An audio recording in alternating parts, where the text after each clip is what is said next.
Have you ever walked into a room full of people and felt your stomach drop? Have you stood in a corner at a networking event, pretending to check your phone because you didn't know what to say?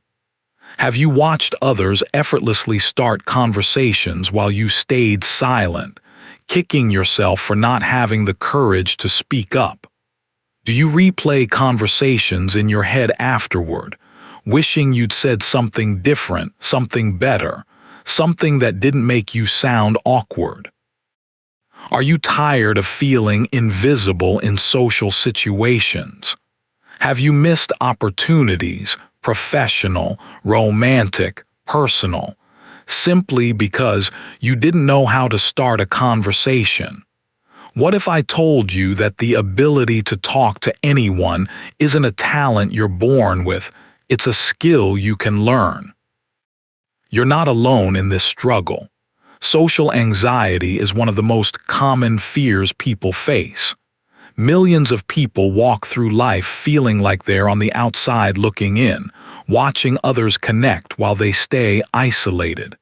You've convinced yourself that some people are just naturally social, and you're not one of them. You've told yourself you're an introvert, that you're shy, that you're just not good with people. But here's what I know for certain: that story you're telling yourself is keeping you trapped. Because the truth is, social skills are exactly that, skills, and skills can be learned. The problem isn't that you're awkward or boring or unlikable. The problem is that nobody ever taught you how to connect with people. You weren't given the tools, the frameworks, the specific strategies that make conversation easy. Instead, you were told to just be yourself or be confident, vague advice that doesn't help when you're standing in front of a stranger with your mind completely blank. So you avoid social situations. You turn down invitations. You stay home where it's safe.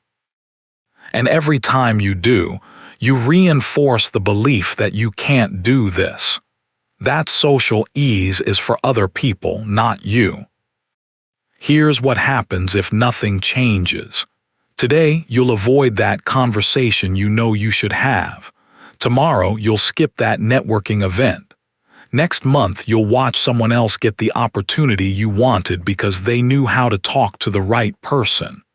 Next year, you'll still be in the same isolated place, having the same internal struggles, making the same excuses, except now you're older. Your network hasn't grown. Your confidence has shrunk. The opportunities that were available today are gone. And worst of all, you'll have proven to yourself that you're the type of person who can't connect with others. That identity becomes your prison.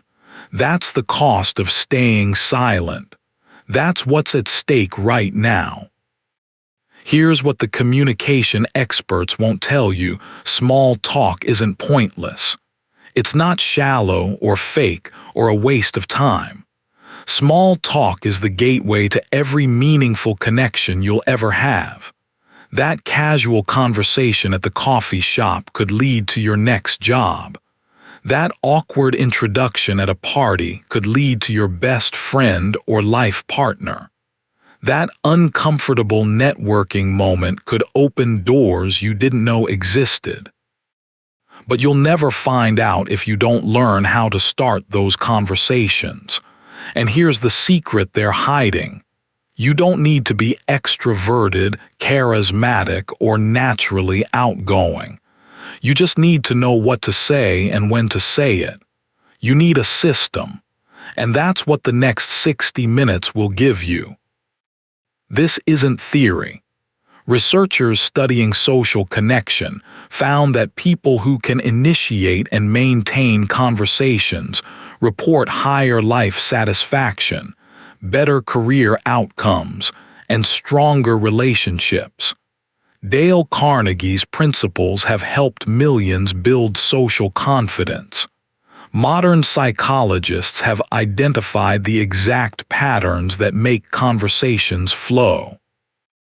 And I've personally watched thousands of self-described shy people transform into confident communicators when they learned these specific techniques. Same principles, same process, different lives. It works. Here's exactly what's going to happen in the next 60 minutes. Right now, you're avoiding conversations, overthinking every word and missing connection opportunities. In the next 11 minutes, you're going to understand why conversation feels so hard and what's actually happening in your brain when you freeze up. You'll discover that your fear isn't about talking, it's about judgment. Then, in Chapter 2, you're going to learn the exact formula for starting conversations with anyone, anywhere. No more blank mind, no more awkward silence. You'll have specific openers that work. Next, you'll master the art of keeping conversations flowing naturally without running out of things to say. This is where small talk becomes engaging talk. After that, I'll teach you how to read people, build rapport instantly, and make others feel comfortable around you. These are the invisible skills that make someone magnetic. And finally, you'll learn how to turn casual conversations into meaningful connections and relationships that last.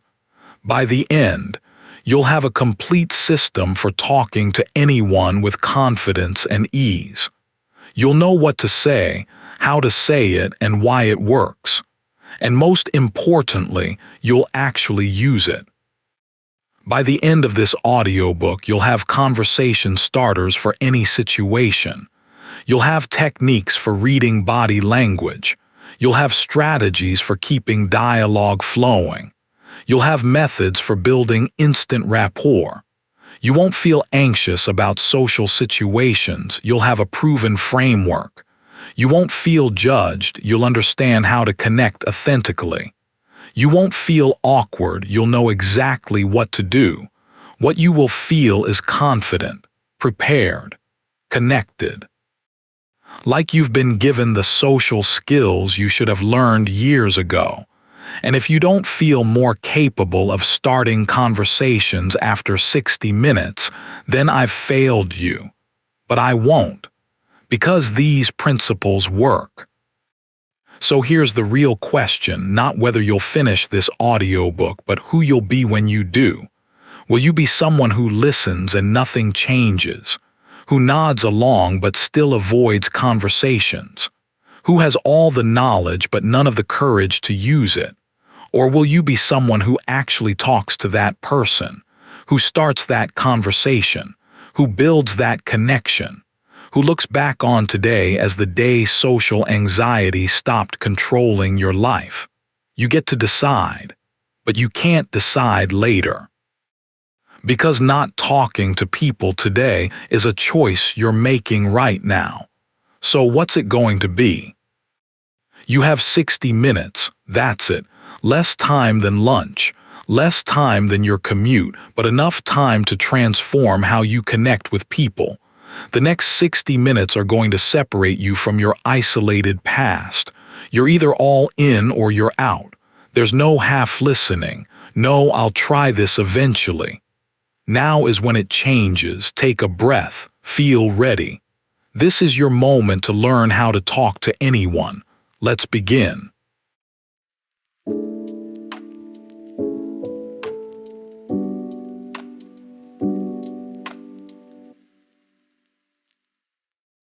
Chapter 1. Why conversation feels so hard. Let's start with the truth. You're not bad at conversation. You're scared of it. There's a massive difference. When you're with your closest friends or family, you talk easily. The words flow. You laugh, you share, you connect. But put you in front of a stranger or acquaintance and suddenly your mind goes blank. Your heart races. You can't think of anything to say. Why? Because your brain perceives social interaction with strangers as a threat. This comes from evolutionary biology. For our ancestors, being rejected from the social group meant death. You couldn't survive alone. So your brain developed hypersensitivity to social threats. When you approach someone new, your amygdala, the fear center of your brain, activates. It triggers the fight or flight response. Your body prepares for danger even though there is no danger. This is why your palms sweat, why your heart pounds, why your mind goes blank. Your brain is trying to protect you from perceived social threat. Understanding this is crucial because it means your fear is biological, not personal. It's not because you're socially incompetent. It's because your brain is doing what it evolved to do. The problem is, the modern social world doesn't work like the ancient one. Being awkward in a conversation won't get you exiled. Making a mistake won't threaten your survival. But your brain doesn't know that. It's still operating on ancient programming. So what happens when you avoid conversations? You reinforce the fear. Every time you don't talk to someone, your brain learns that situation was dangerous. Good thing we avoided it. The fear gets stronger. The avoidance becomes a pattern. Eventually, you identify as not good with people, and that becomes your reality. But here's the good news: just as fear can be learned, confidence can be learned too. Every time you have a conversation despite the fear, you're retraining your brain. You're teaching it, that wasn't dangerous, we survived, we can do this. Over time, the fear decreases. The confidence increases. This is called exposure therapy, and it's one of the most effective treatments for social anxiety. Now let's talk about what's really happening when you freeze in conversation. It's not that you have nothing to say. It's that you're monitoring yourself too closely. You're not present in the conversation, you're in your own head, judging everything you might say. Is this interesting? Will they think I'm boring? Do I sound stupid? Am I talking too much? This self-monitoring creates a cognitive bottleneck. Your working memory, which you need for conversation, is being used up by self-judgment. So you can't think of what to say next because your mental resources are depleted. The solution isn't to try harder. It's to shift your focus outward. Instead of monitoring yourself, focus completely on the other person. What are they saying? What do they seem interested in? What questions can you ask? When your attention is external, self-consciousness decreases and conversation flows naturally. Another major obstacle is the belief that you need to be interesting to have good conversations. This is backwards. The best conversationalists aren't the most interesting people, they're the most interested people. They ask questions. They listen actively. They make others feel heard and valued. That's what creates connection, not being fascinating yourself. Think about the last time you had a great conversation. I bet the other person asked about you, listened to your answers, and showed genuine interest. That felt good, didn't it? You can do the same for others. You don't need to be witty, charming, or extroverted. You just need to be curious and present. Let's address another myth, that conversation should be effortless and spontaneous. Movies and TV shows make it look easy. People always have the perfect thing to say. Conversations are smooth and clever, but that's fiction.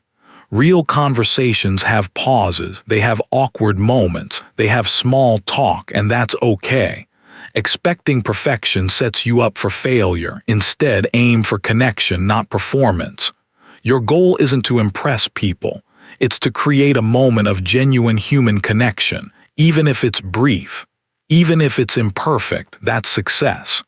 Now let's talk about the specific fears that keep people silent. Fear number 1, I won't know what to say. This fear comes from believing you need to have conversation content prepared in advance. But conversation is collaborative. You don't need to carry it alone. The other person contributes too. Your job is to start it and keep it going with questions and responses. We'll cover exact strategies for this in the next chapters. Fear number 2, they won't be interested in talking to me. This fear assumes rejection before it happens. But most people are open to conversation, especially in social contexts where interaction is expected. And even if someone isn't interested, it's not personal. They might be busy, stressed, or having a bad day. Their response says nothing about your worth. Fear number 3, I'll say something stupid or awkward. You probably will at some point. Everyone does. The difference is, socially skilled people don't catastrophize it. They acknowledge the awkward moment with humor or just move past it. One awkward comment doesn't ruin a conversation unless you make it a big deal. Fear number 4, I'll be judged or rejected. This is the core fear underlying all the others. And yes, sometimes people will judge you. But here's the reality, most people are too focused on themselves to judge you harshly. And the ones who do judge, you don't want relationships with them anyway. Your goal isn't to be liked by everyone. It's to connect with people who appreciate authentic connection. Finally, let's talk about the spotlight effect. This is the tendency to overestimate how much others notice about you. You think everyone is watching, analyzing, judging. But research shows people barely notice your flaws because they're worried about their own. That awkward thing you said, they probably forgot it within minutes. That pause in conversation, they didn't think twice about it. You're not under the microscope you imagine. This is liberating. It means you can relax. You can make mistakes. You can be imperfect. Because no one is paying as much attention as you think. When you internalize this, social anxiety decreases dramatically. So here's what I want you to understand: conversation difficulty isn't about lack of social skills. It's about fear, self-monitoring, and perfectionism. And all of these can be addressed with the right strategies. In the next chapter, we're going to get practical. I'm going to give you the exact formula for starting conversations with anyone, anywhere, in any situation. You'll have specific openers, proven strategies, and a framework that removes the guesswork. Let's keep building.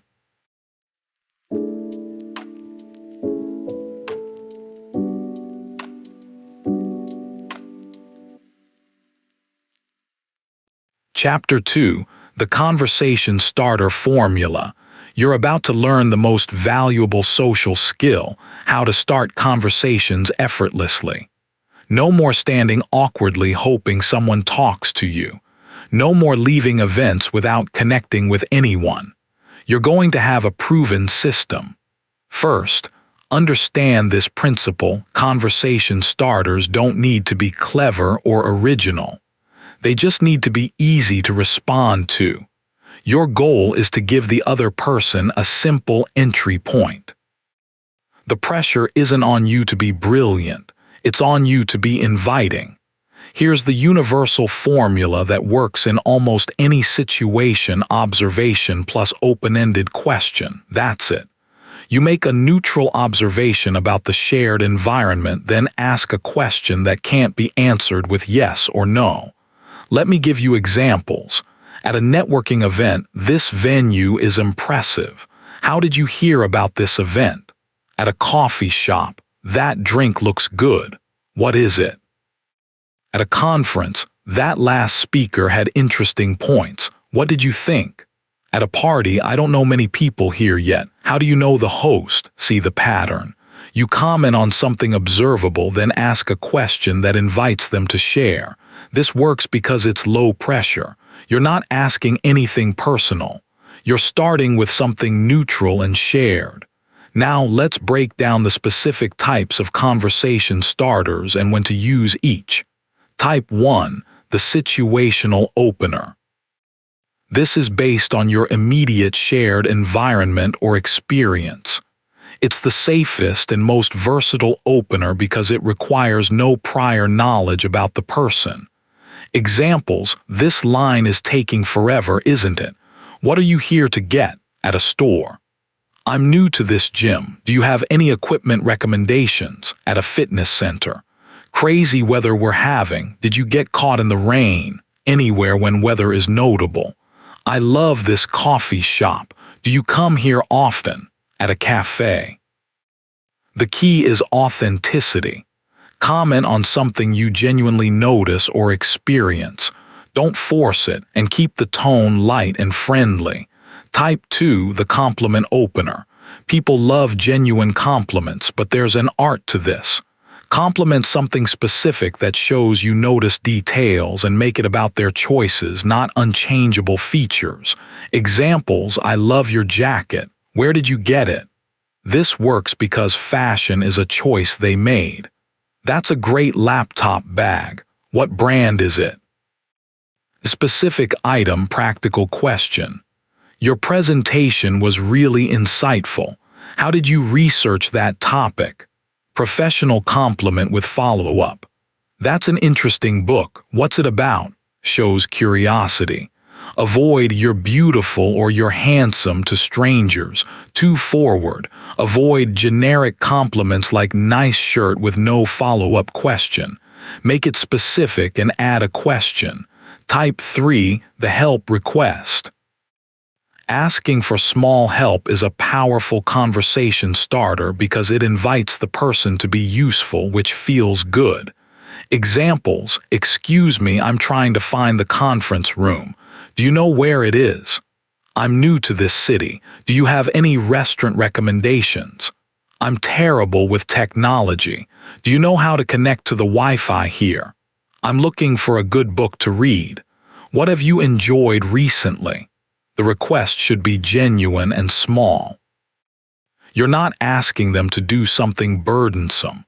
You're giving them an easy way to help, which naturally leads to conversation.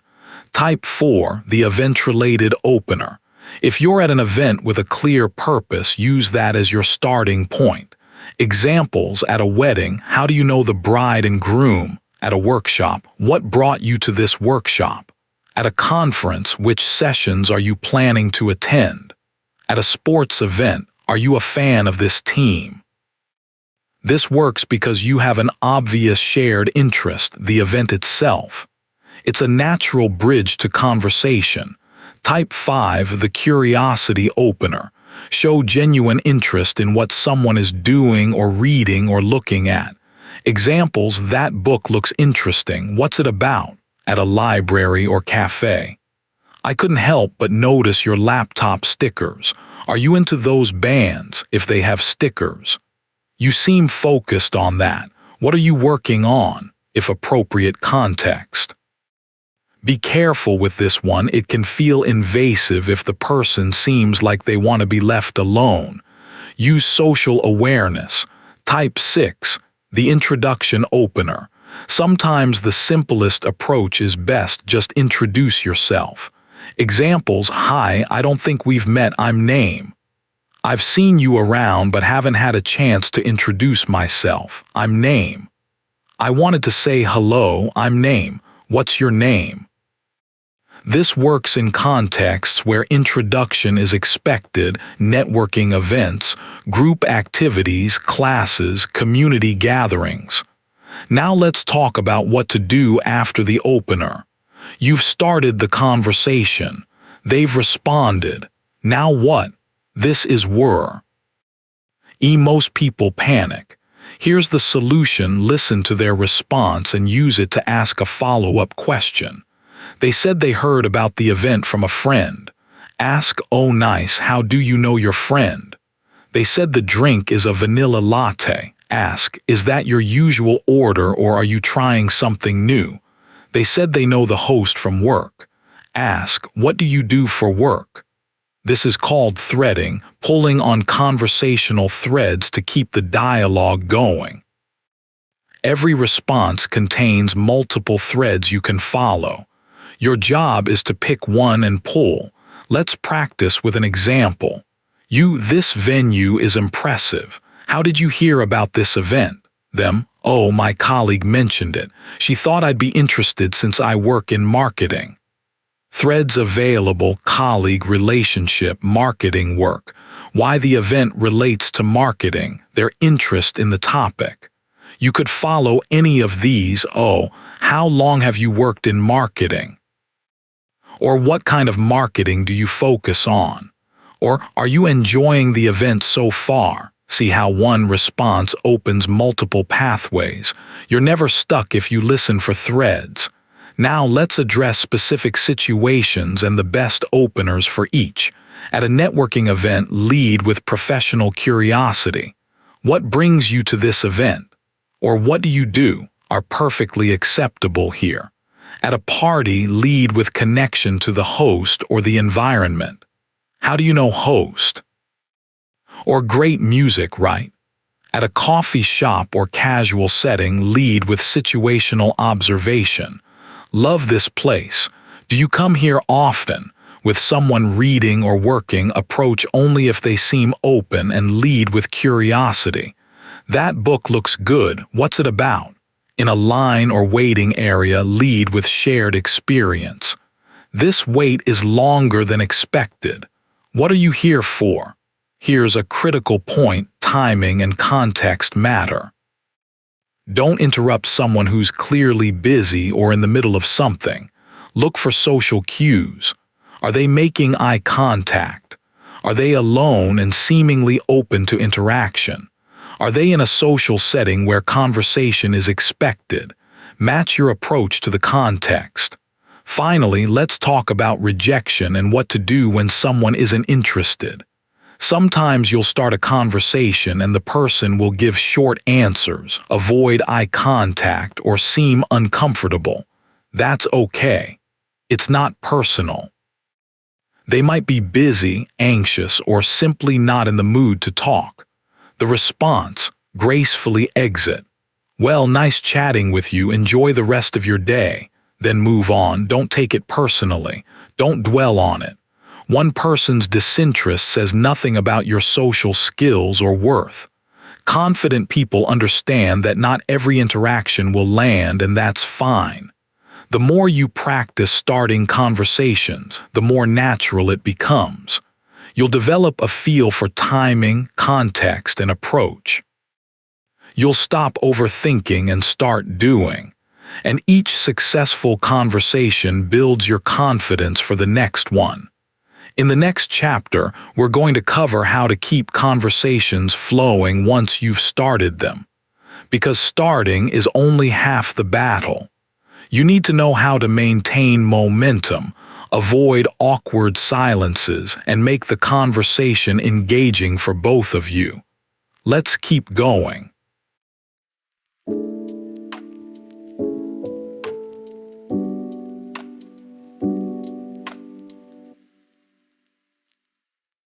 Chapter 3: Keeping Conversations Flowing. You've started the conversation.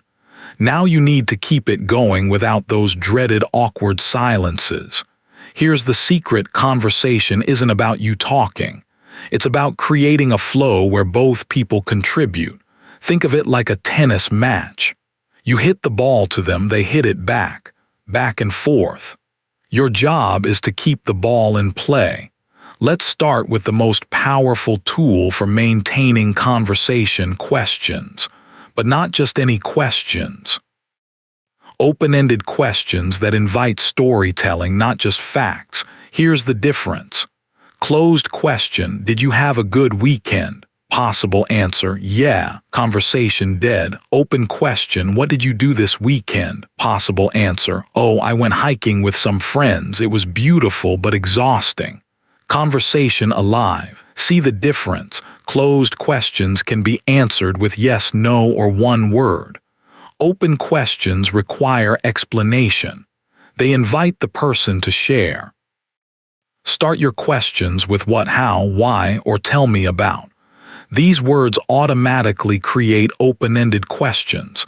Examples: what brought you to this city? How did you get into that field? Why did you choose that approach? Tell me about your experience with that. Now here's the key to making questions feel natural, not interrogative. Share something before or after you ask.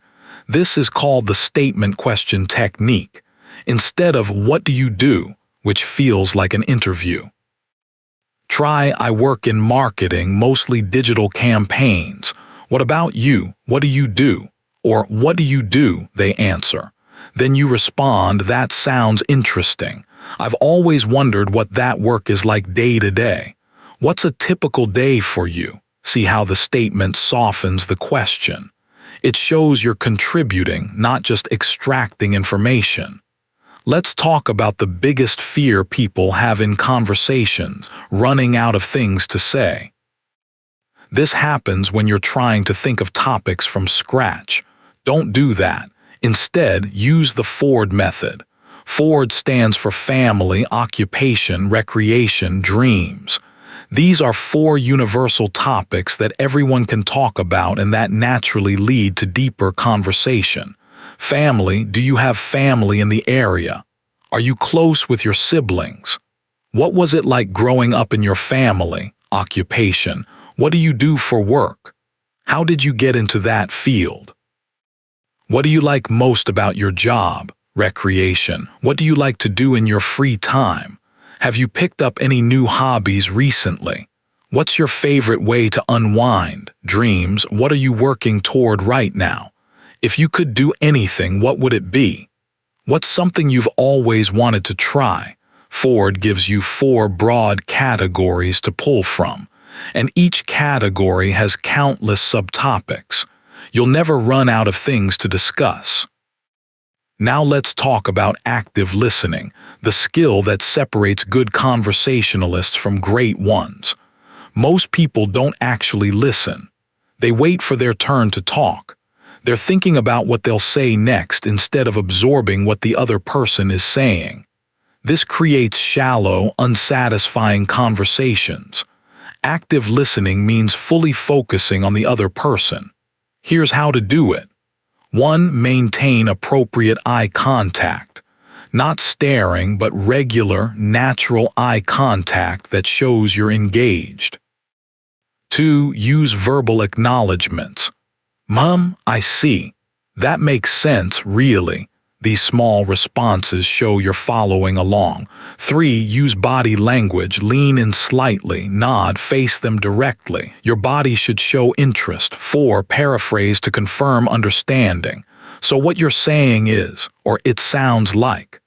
This shows you're not just hearing but comprehending. 5. Ask follow-up questions based on what they said. This is crucial. It proves you were listening. Example conversation with active listening. I just got back from a trip to Japan. You: oh wow, Japan, how long were you there? Follow-up question: 2 weeks. It was incredible but exhausting. You: I bet, 2 weeks is a solid trip. What was the highlight for you? Acknowledgement plus follow-up: definitely Kyoto. The temples were amazing. You: that sounds beautiful. I've heard Kyoto is incredible. Was it your first time in Japan? Validation plus new question. See how each response builds on what they said. That's active listening in action. Now let's address the fear of awkward silences. Here's the truth: silences aren't inherently awkward. They only become awkward if you panic about them. Sometimes conversations naturally pause. Someone is thinking. The energy shifts. That's normal. Don't rush to fill every silence with words. But if a silence is stretching uncomfortably, here are 3 ways to break it. 1. Call back to something mentioned earlier. You mentioned you like hiking. Do you have a favorite trail? 2. Make an observation about the environment. This music is great. Do you know who this is? 3. Ask a transitional question to shift topics. So what else is new with you? Or what are you up to this week? The key is to stay relaxed.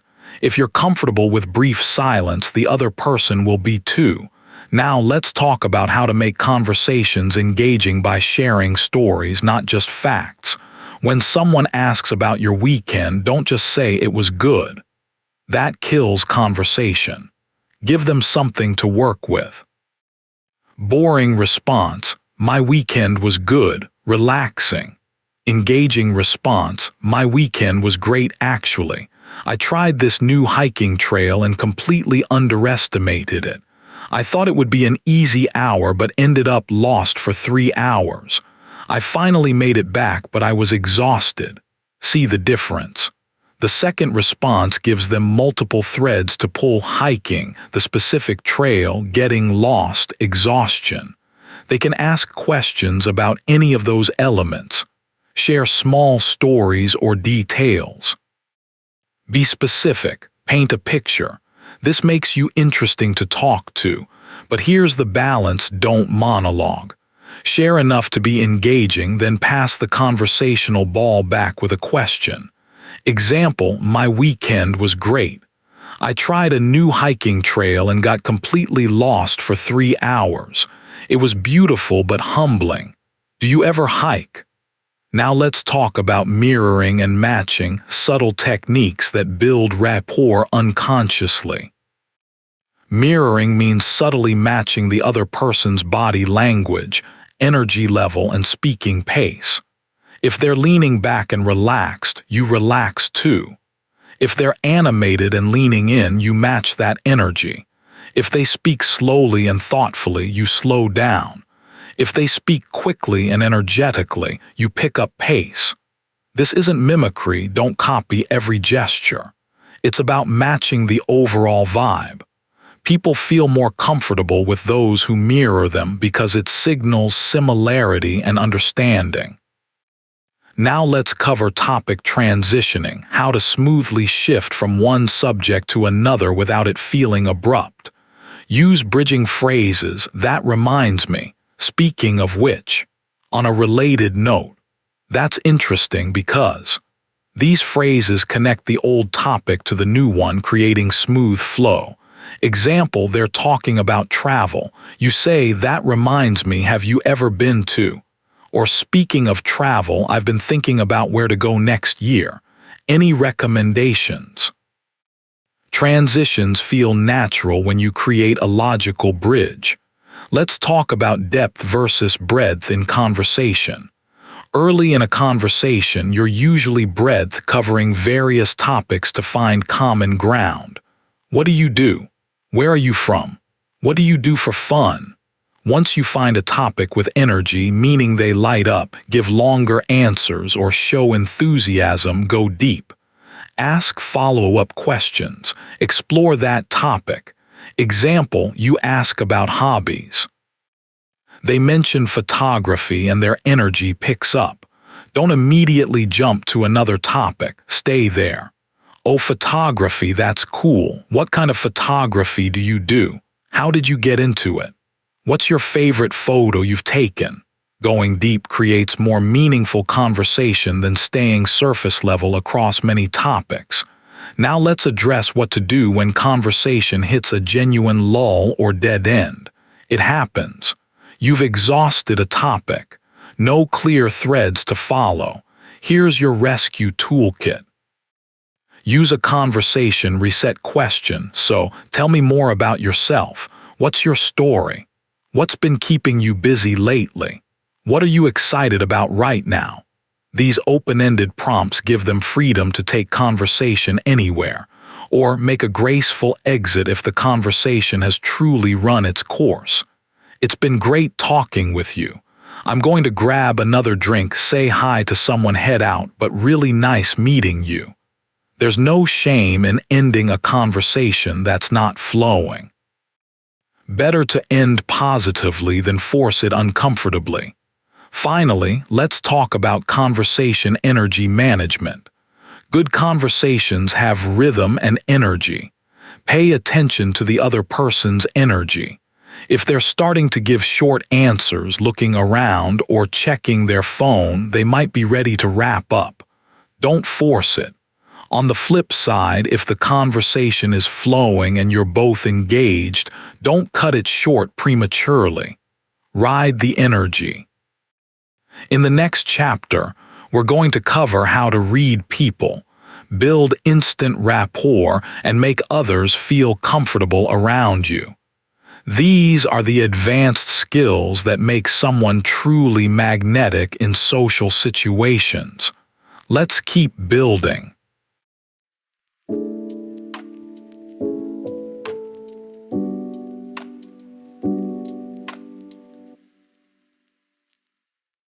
Chapter 4. Reading people and building rapport. Now we're getting into the advanced stuff. How to read people and build instant connection. This is what separates okay conversationalists from magnetic ones. Let's start with reading people. This isn't about mind reading or manipulation.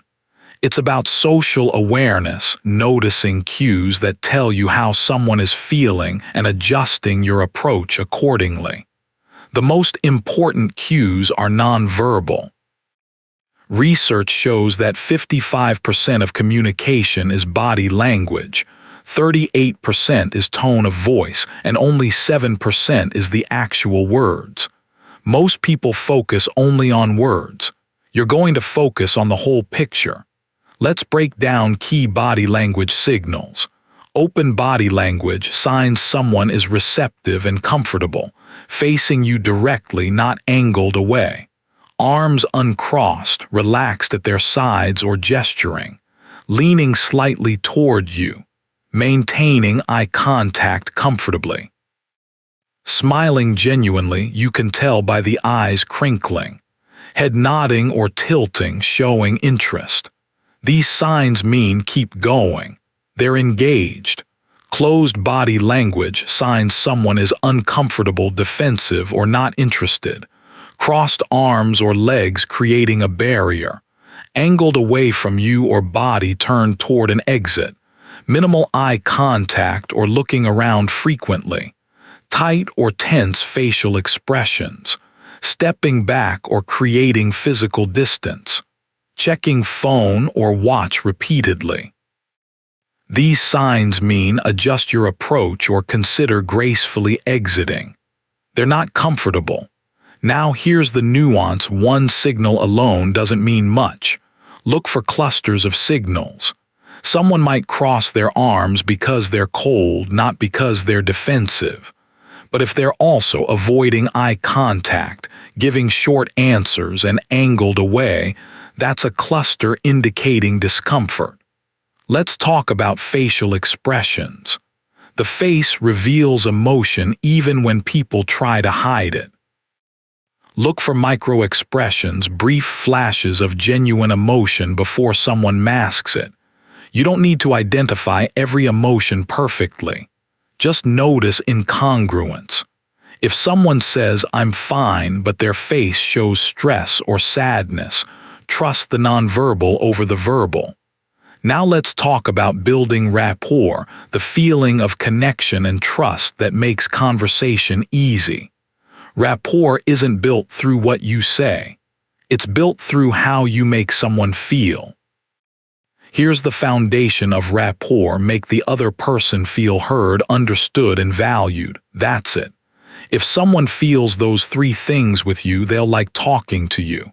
How do you make someone feel heard? Through active listening, which we covered. Maintain eye contact. Use verbal acknowledgments. Ask follow-up questions. Don't interrupt. How do you make someone feel understood? Through validation and empathy. When they share something, respond with phrases like, "That makes sense." "I can see why you'd feel that way." "That sounds really challenging." "I totally get that." You're not necessarily agreeing with them. You're acknowledging their experience as valid. This creates emotional connection. How do you make someone feel valued? Through genuine interest and compliments. Ask about their experiences, opinions, and stories. Remember details they mention and reference them later. Compliment their insights, choices, or achievements authentically. Example of all three in action. I've been really stressed about work lately. My boss keeps piling on projects. That sounds overwhelming. Validation, what kind of projects are you dealing with? Interest, they explain. Wow, that's a lot on your plate. How are you managing it all? Acknowledging difficulty, showing concern, they answer. That's actually really impressive that you're handling that much. I'd be stressed too. Validation plus compliment, see how this creates rapport. You're focused entirely on them and their experience. Now let's talk about commonality, finding shared experiences or interests. People connect with those they perceive as similar, so look for commonalities and highlight them. Oh, you're from Texas. I lived in Austin for a few years. You like hiking. Same, it's the best way to clear my head. You work in tech. I'm adjacent. I do marketing for tech companies. Don't force commonalities that don't exist. But when you find genuine overlap, mention it. It creates a sense of we're alike that builds rapport. Let's talk about vulnerability, the willingness to share something real about yourself. Vulnerability builds trust and connection faster than anything else. You don't need to overshare or trauma dump. Small, authentic admissions work. I'm honestly a bit nervous. I don't usually go to these events. I completely understand. I'm terrible with names too. That's something I struggle with as well. When you show you're human and imperfect, people relax. They feel safe being authentic with you. Now let's cover mirroring in more depth. We touched on this earlier, but it's crucial for rap. Mirroring is subtly matching someone's communication style. If they speak slowly and thoughtfully, you slow down. If they're energetic and fast-paced, you pick up energy. If they use humor frequently, you add playful elements. If they're serious and professional, you match that tone. This isn't fake, it's adaptive. You're meeting people where they are, speaking their social language. This makes them comfortable. Here's a specific technique. Match their speaking pace and volume. If someone is soft-spoken, don't be loud and overwhelming. If someone is loud and expressive, don't be overly reserved. Find the middle ground or lean toward their style. Let's talk about the power of names. Dale Carnegie said it best, a person's name is to that person the sweetest and most important sound in any language. Use someone's name early in conversation. Great to meet you, Sarah. Use it occasionally throughout. Sarah, what do you think about? Use it when saying goodbye. It was really great talking to you, Sarah. This creates personal connection. They feel seen and remembered. Now let's address conversational narcissism versus genuine interest. Conversational narcissism is when you constantly redirect conversation back to yourself. I just got back from an amazing trip to Italy. Oh nice. I went to France last year and it was incredible. Let me tell you about. Stop. That's conversational narcissism. I just got back from an amazing trip to Italy. Oh wow, Italy, I've always wanted to go. What cities did you visit? That's genuine interest. You can share your own experiences, but do it to create commonality, not to hijack the spotlight. I just got back from Italy. That's amazing. What was your favorite part? They answer.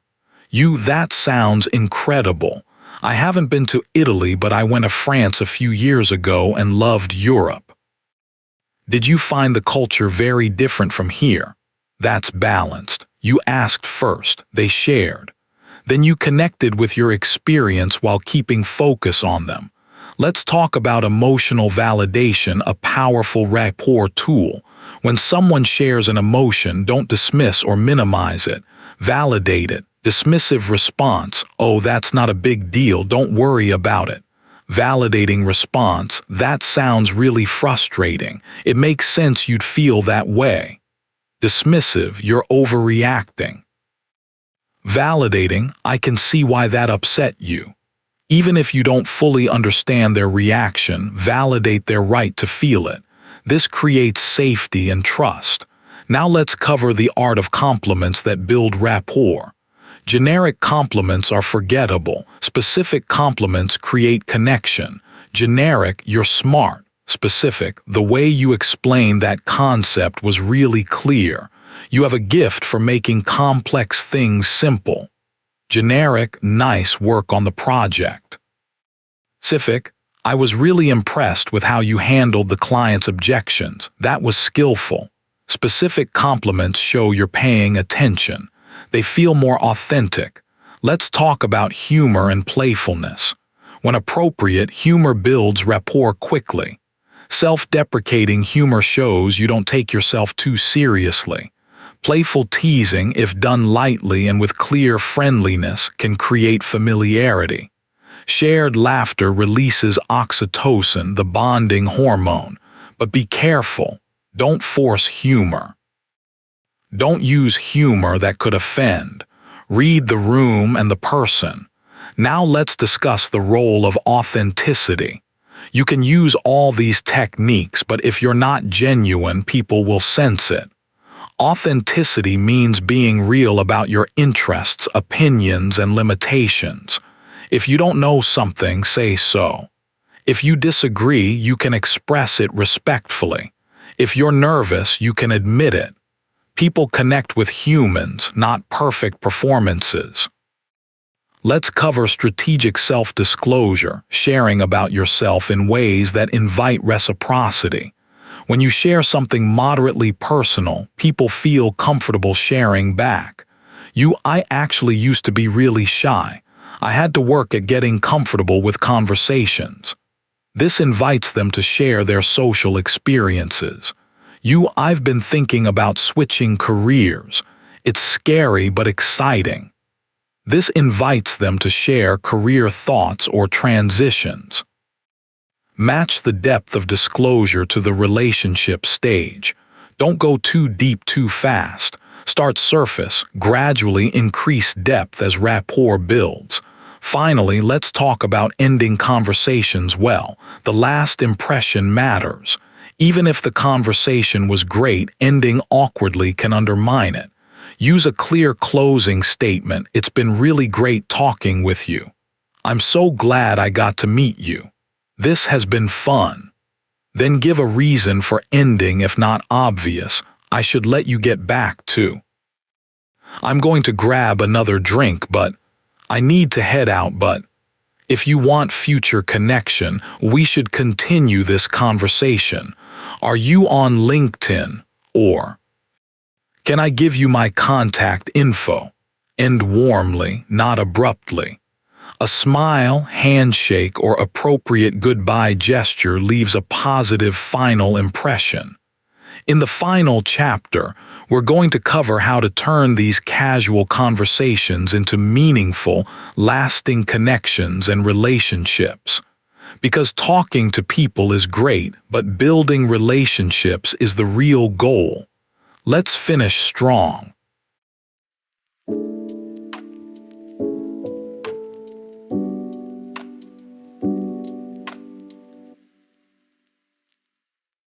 Chapter 5.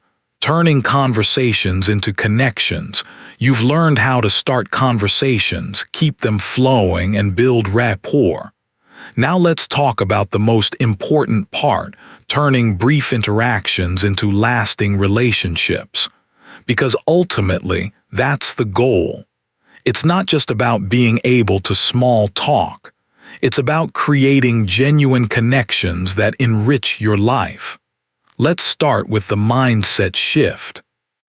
Most people approach social situations with a quantity mindset. How many people can I meet? That's exhausting and shallow. Switch to a quality mindset. Can I have a few meaningful interactions? You don't need to talk to everyone. You need to connect with a few people genuinely. Here's the truth about connection. It's built through vulnerability, consistency, and mutual interest. Vulnerability we've covered. Consistency means follow-through and repeated interaction. Mutual interest means both people want the relationship. Let's start with identifying connection potential. Not every conversation needs to become a relationship. Some are just pleasant, brief exchanges. That's fine. But how do you recognize when there's potential for more? Signs of connection potential: you're both engaged and the conversation flows easily. You find genuine commonalities in interests, values, or experiences. You feel energized, not drained by the interaction. They're asking about you, not just answering your questions. The conversation goes deeper than surface level. You both express interest in staying in touch. When you notice these signs, take action. Don't let potentially meaningful connections slip away because you didn't follow up. Here's the biggest mistake people make: having a great conversation then never following up. They assume the connection will somehow continue on its own. It won't. You have to take the next step. How to move from conversation to connection. Step 1. Exchange contact information before you part ways. Don't be shy about this. If the conversation went well, it's natural to say, "This has been great. Can we exchange numbers?" Or, "Are you on LinkedIn? I'd love to stay in touch." Most people will say yes if they enjoyed talking to you. If they hesitate or decline, respect it. Not everyone is looking to expand their network. Step 2. Follow up within 48 hours. This is critical. Don't wait weeks or months. The connection is fresh. Reach out with a specific reference to your conversation. Bad follow-up: "Hey, nice meeting you." Generic, forgettable. Good follow-up: "Hey Sarah, it was great meeting you at the networking event last night. I really enjoyed our conversation about traveling in Asia. I'd love to continue that conversation over coffee sometime if you're interested." Specific, personal, clear intent. Notice the structure: reference where you met, mention a specific topic you discussed, suggest a concrete next step. Step 3. Suggest a specific next interaction. Don't leave it vague. "We should hang out sometime" rarely happens. "Would you want to grab coffee next Tuesday at 3 p.m. is much more likely to happen. The more specific, the better. If you're not sure they'll say yes, you can soften it. "If you're ever free, I'd love to grab coffee and hear more about your work in marketing." This gives them an easy out if they're not interested, but also clearly expresses your interest.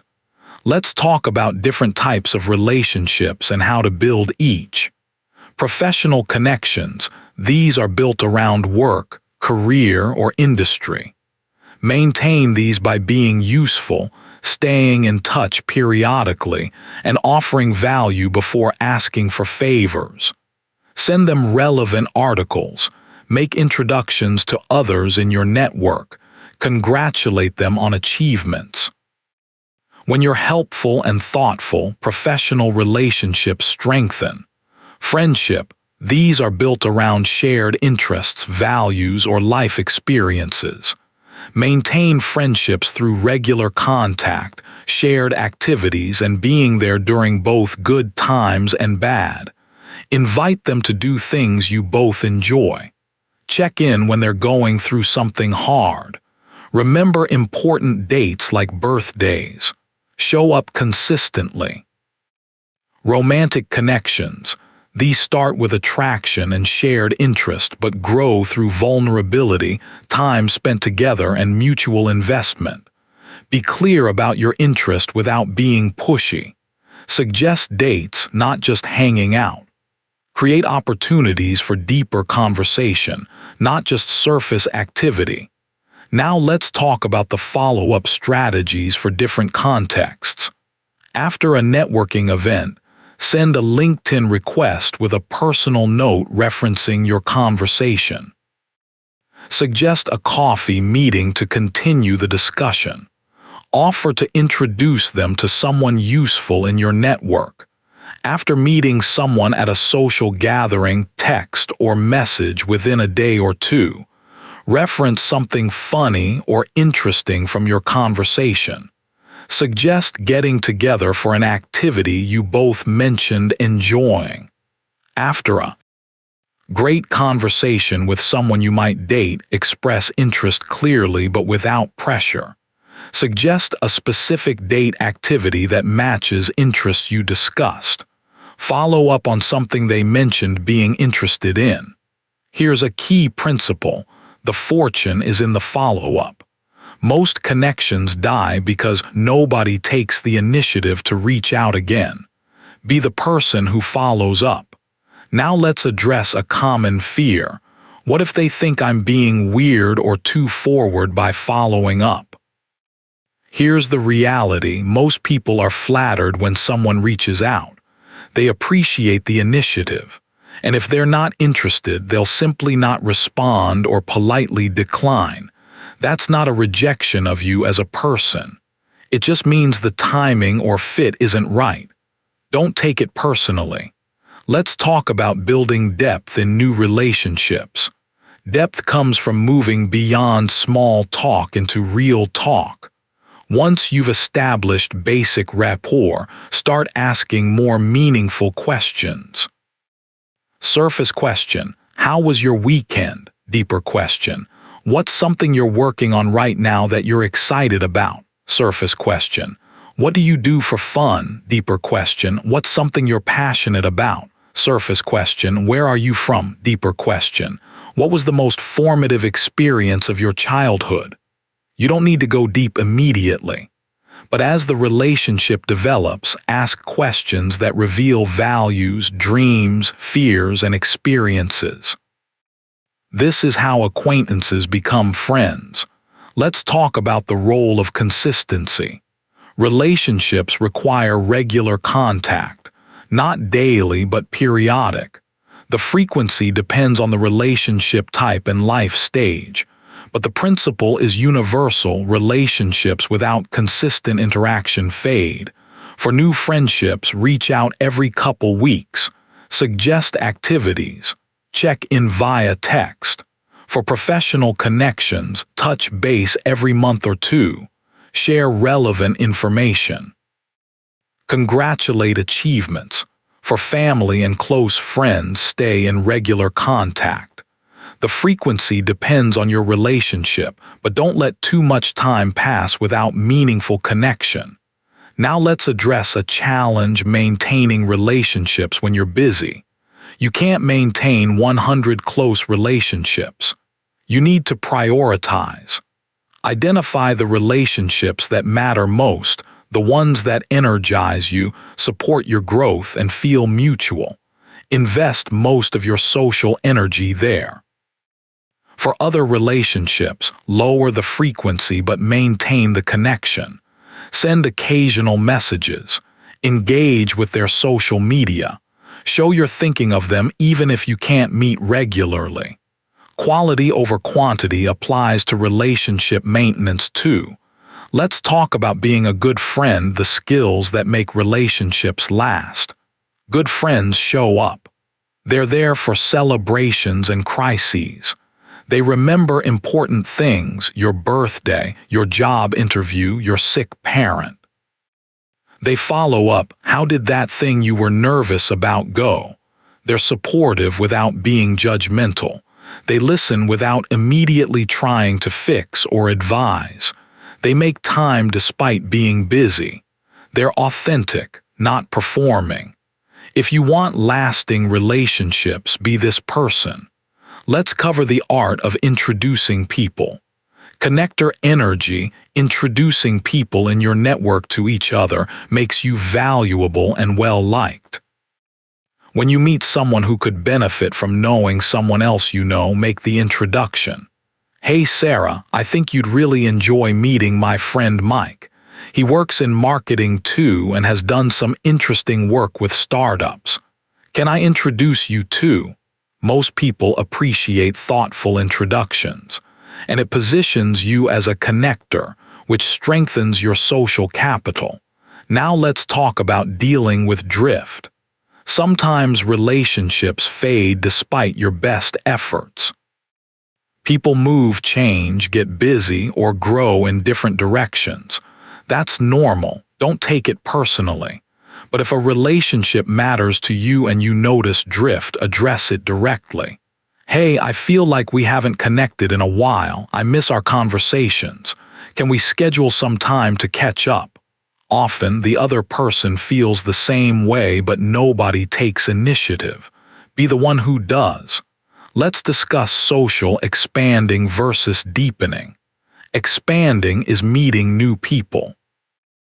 Deepening is strengthening existing relationships. You need both. When you feel like your social life is stagnant, you might need expansion.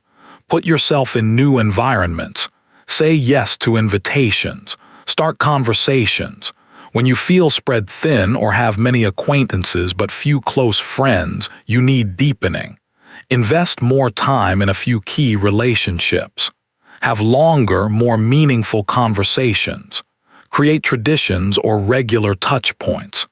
Balance expansion and deepening based on your current needs. Now let's talk about rejection and what it means. Sometimes you'll reach out and not hear back. Sometimes someone will decline your invitation. Sometimes a conversation just won't click despite your best efforts. This is not a reflection of your worth or social skills. It's a reality of human interaction. People have their own lives, preferences, and reasons. Don't let one or even several rejections stop you from continuing to reach out to new people. The people who resonate with you will respond. Those are your people. Finally, let's talk about the long game. Building a rich social life doesn't happen overnight. It's built through consistent small actions over months and years. One conversation leads to a friendship. One friendship leads to an introduction. One introduction leads to an opportunity. The network effect compounds, but it requires showing up, being genuine, following up, and staying engaged. The investment is worth it.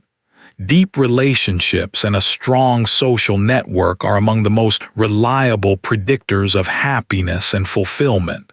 So take what you've learned in this audiobook.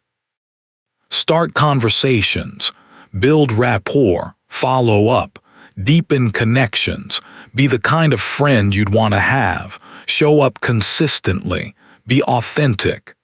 This is how you create a life rich with meaningful relationships. In our final section, we're going to recap everything and give you a clear action plan. Let's bring it all together.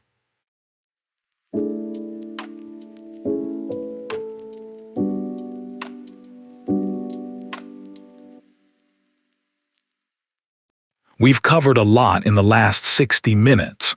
Let's bring it all together.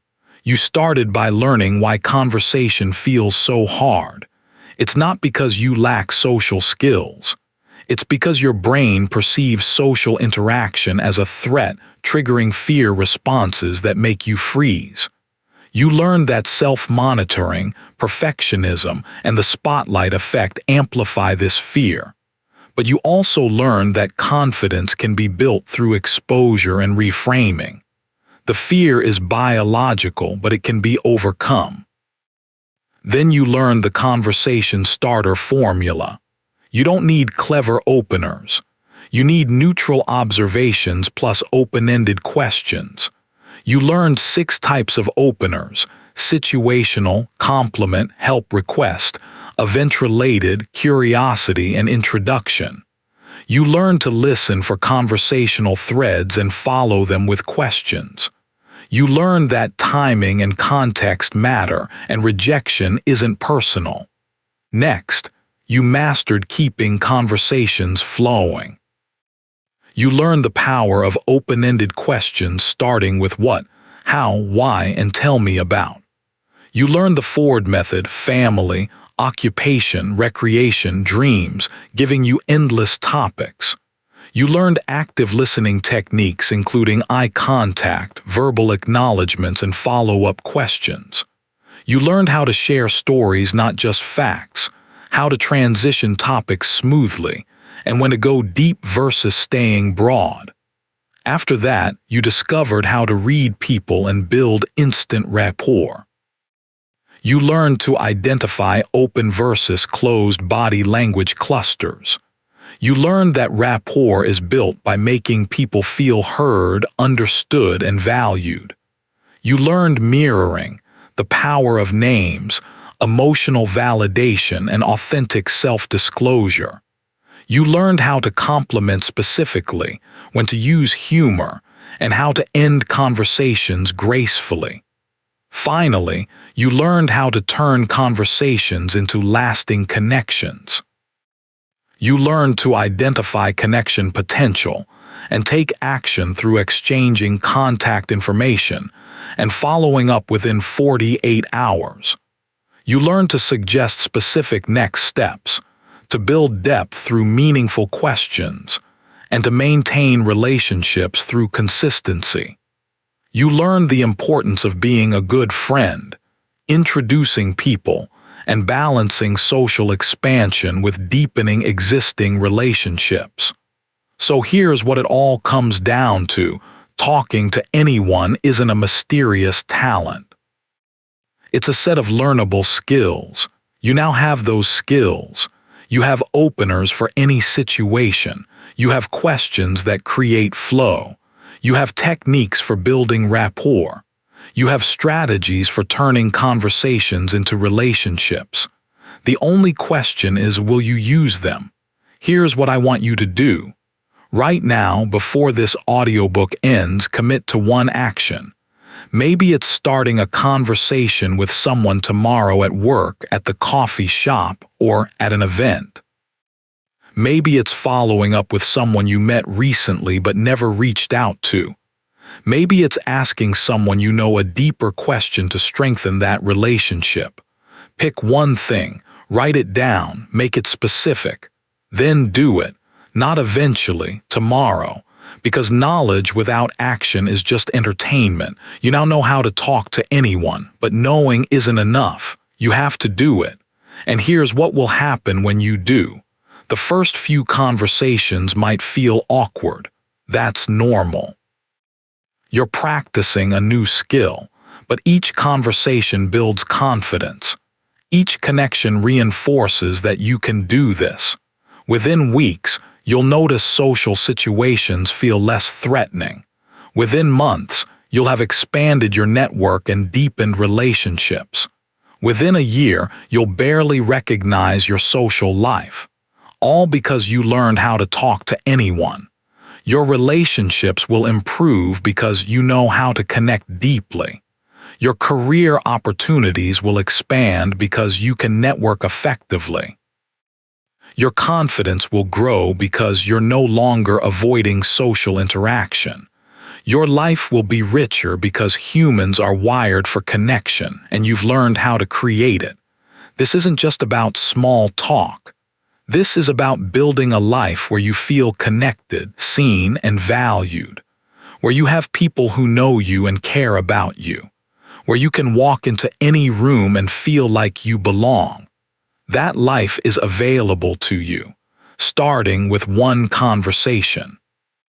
So here's the real question: will you be someone who listened to this audiobook and nothing changed? Who has all the knowledge but still avoids conversations? Or will you be someone who takes action? Who starts that conversation tomorrow? Who reaches out to that person? Who looks back on today as the day social anxiety stopped controlling your life? You get to decide, but you have to decide now. Not later, now. Because not taking action is still a decision. And that decision keeps you exactly where you are. Isolated, watching others connect, wishing you could but not trying, or you can choose differently. You can walk into your next social opportunity and use what you learned. You can start a conversation despite the fear. You can build a connection despite the awkwardness. You can create the social life you've always wanted. One conversation at a time, you have everything you need. You know how to start conversations. You know how to keep them going. You know how to build rapport. You know how to create connections. Now go use it. Talk to that person. Start that conversation. Build that relationship. Your social life is waiting for you to claim it. Thank you for these 60 minutes. Now go make the next 60 minutes count. Talk to someone, anyone. You've got this.